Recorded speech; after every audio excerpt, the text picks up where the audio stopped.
Friends, greetings and light from Kyiv, Ukraine, and I am happy to worship with you and to give to the Central European Yearly Meeting a short update on the country news.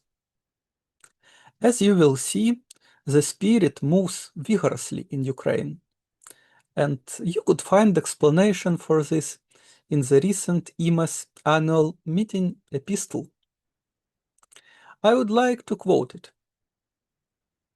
Many of our meetings are young, with few friends. As we heard about the Council of Jerusalem, following the leadings of our faith sometimes requires us to reconsider our customs, maintaining traditions of the past, while also welcoming and accepting the new. In light of our commitment to simplicity, what accessible modern ways can we adopt to take care of proper Quaker process digitally and online? One of such modern ways that helps the spirit to move quickly is worship online.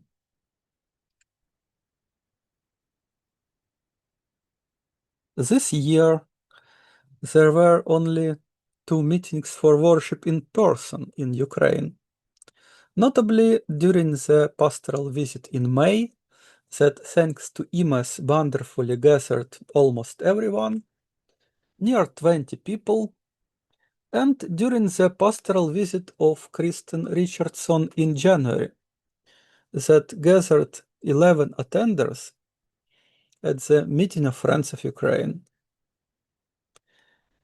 As you could see at the directory of CEYM's meetings, there are 2 groups regularly meeting for worship online in Ukraine at Wednesdays and Sundays. There is our Meeting of Friends of Ukraine, with usual attendance from 5 to 10, mostly Ukrainian friends. I will tell details a bit later. And there is the international worship group Quakers of Kiev, convened by Yuri, with only 3-4 Ukrainian friends, including myself, attending. There are tens of international attenders on Sundays and up to 10 on Wednesdays. Yuri said me once there were hundreds in first days of Russian invasion. I will share my personal story with this group. John Ruver, a friend from United States, 3 years ago took me to their blended worship in Kiev, which was convened in person, additionally to online worship on occasion of his visit. It was my first worship in person. 4 attenders in room, plus around 10 online, though before I occasionally attended Woodbrook.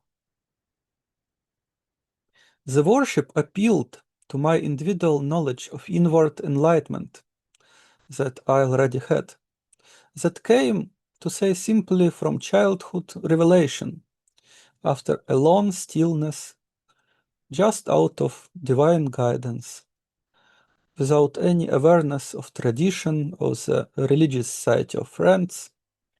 And you could imagine, in that age, I had very teen attitude to any religious discipline and teachings that changed with maturity. So, since it was moving, after a while I started to attend regularly the online worship and learn more about Quakers and share knowledge with participants of my Free Civilians online School of Pacifism.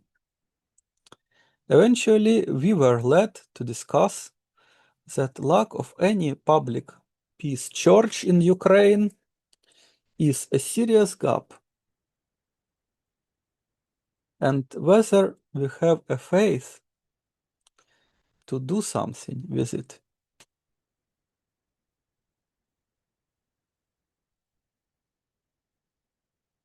This way, the Spirit led us to the oasis of peace on the International Day of Nonviolence, the 2nd October 2024, where the Meeting of Friends of Ukraine was created and minutes establishing the meeting were accepted at the meeting for worship with intention to business. Holding in the light the meeting, we had prior conversations and disseminated draft minutes among all friends in Ukraine. We knew. Despite it was known that some other friends prefer pure silent worship to any kind of faith in action, the Spirit challenged us to act. We worshipped as led and created the meeting, accepting the minutes I recorded in role of a clerk. I will give you one quote from the minutes that grabs our beliefs. We care about all life and live our lives as a holy experiment without any dogmas, but seeking and working for truth and perfect love, worshipping in peace and walking cheerfully in the light. After this business meeting in October, we had 4 business meetings, created a care committee to take care of our spiritual life and witness together as a faith community, a media committee to work on communications and outreach. We set a schedule of meetings for worship and eventually appointed a co-clerk. Our co-clerk is Artem Denisov, and both clerks, Artem and myself, are also responsible for convening the group for worship. We have a library with Quaker books in different languages accessible to anyone interested. Thanks to gifts of friends, I maintain the library and our small archive of records and other documents. We also had near 50 meetings for worship. Our worship is unprogrammed, both in Ukrainian and in English, with translations of ministries. On Sundays, I am usually moved to contribute with extensive ministries like it was practiced in early day of Quakerism. Inspired by a recording of plenary worship at the World Plenary Meeting, we are recording and publishing our Sunday worship at our website.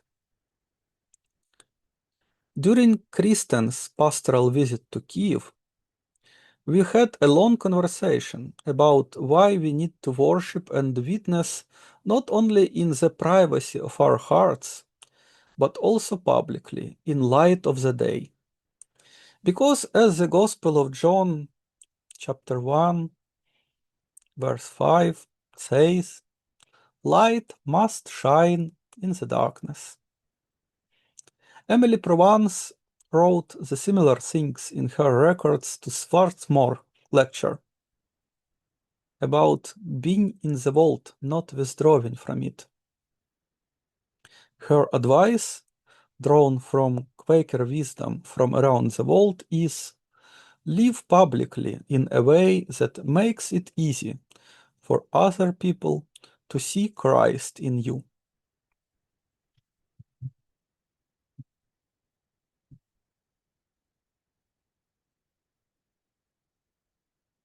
After proper discernment, we adapted and published our very own advices and queries in English and in Ukrainian, weaving together Quaker wisdom and good old friendly advices that of God in Ukrainian culture. For example, these sayings of 18th century Ukrainian philosopher. Григорій Сковорода.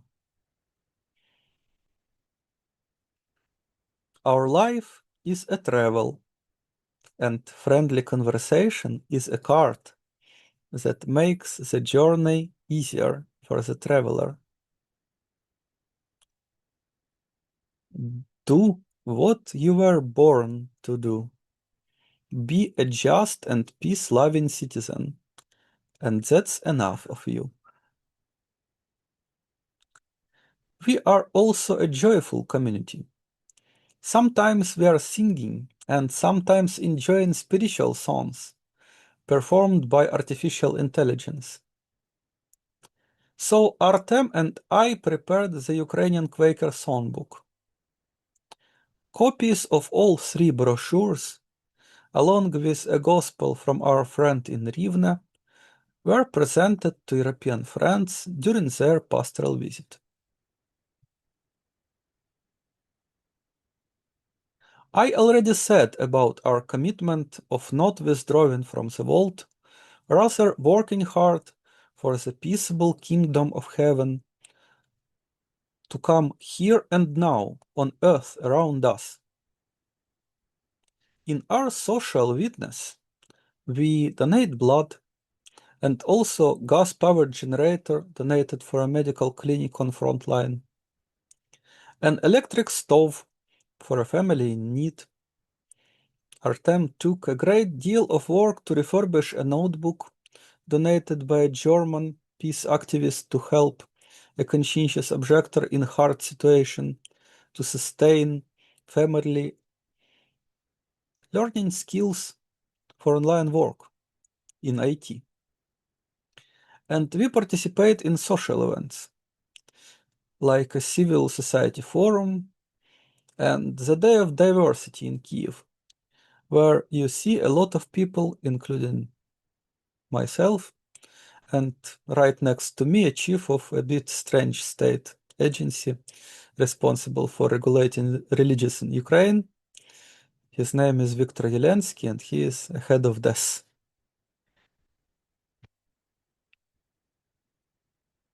We are strongly committed to the Quaker peace testimony and define ourselves as a traditional pacifist church, creatively experimenting with faith and action in search of perfection as the Spirit leads us. You might heard our thoughts about necessity of nonviolent resistance to Russian war of aggression against Ukraine from the daily Quaker message. This quote is from our epistle to the Venice Commission that subsequently suggested to the Constitutional Court of Ukraine, as we hoped, that under no circumstances may a conscientious objector to military service be obliged to bear or use arms, even in self-defense of the country, and pointed out that civilized countries had alternative non-military service even in times of world wars, referring particularly to teachings and experience of Quakers.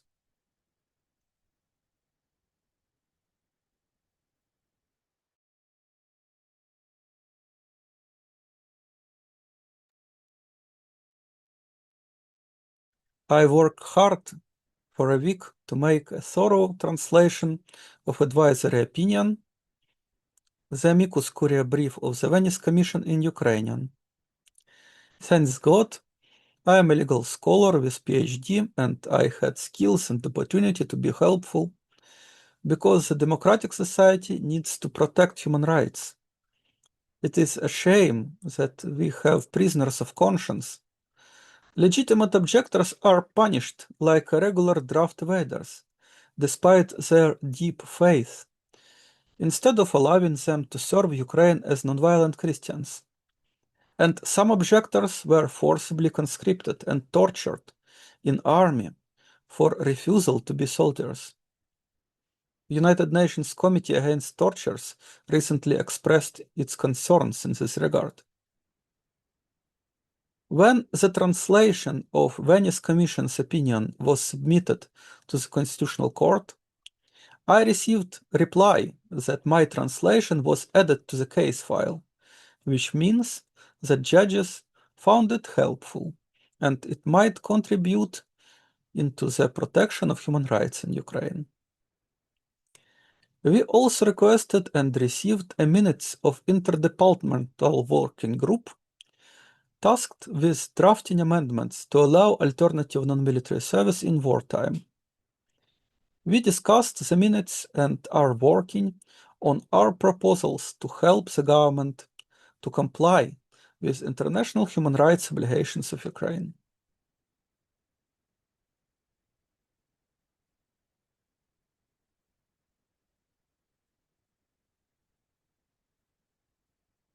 Quakers became known in Ukraine. Almost 1,000 people watched an educational video in Ukrainian, Who are the Quakers, very shortly. Christian news media reported our work to protect human right to conscientious objection to military service. We were also noticed by the Friend magazine and by international media specializing on peace and on religious freedom.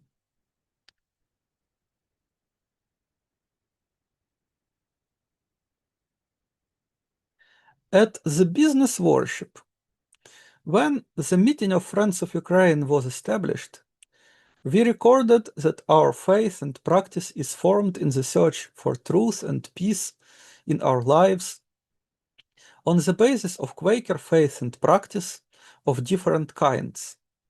And one of sources mentioned was the Central European Yearly Meeting. We also agreed that participation in the meeting of Friends of Ukraine might be fairly combined with participation in other religious or non-religious organizations. Since we enjoy and are grateful for welcoming spirit in the EMS, we accept advice from EMS to seek individual membership in the Central European Yearly Meeting, as well as recognition of our worship group and pastoral care. We also aspire to be, or become with time, a recognized meeting in the world family of Friends and Quaker structures. We will humbly trust the discernment of the CEYM on matters of membership and recognition procedures within CEYM. But also apart of that, we are moved to discern locally at the meeting of Friends of Ukraine most of matters of personal clearness, setting good and proper local Quaker process for this purpose. It is our Quaker witness of simplicity that we shall never put formalities over faith in personal clearness regarding any matter, including membership in our meeting or in any other Quaker structures. We know that spirit moves quickly and simply in Ukraine, but might move more slowly and in complicated ways elsewhere. We could be patient. It is a spiritual fact, witnessed by our faith, that we belong to the religious society of Friends. So it is only a matter of time when the fact will become evident to everyone. Concluding at this point, I seek divine guidance to have a lot of joyful time together with European friends.